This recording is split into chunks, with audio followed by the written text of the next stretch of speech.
என்னில் தேவ வல்லமை வெளிப்பட நான் என்ன செய்ய வேண்டும்? சங்கீதம் 106:8.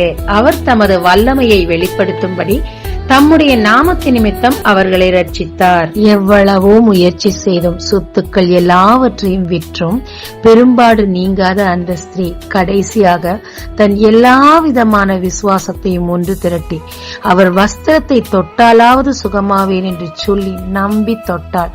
உடனே அவரிடமிருந்து வல்லமை புறப்பட்டு வந்து அவளை ரட்சித்து சுகப்படுத்தியது. எவ்வளவு முயற்சி பண்ணாலும் செலவு செய்தாலும் எல்லாமே வேஸ்ட். அவர் நம்ம ரட்சித்ததற்கு ஒரே காரணம் அவர் வல்லமை நம்மில் விளங்கத்தானே.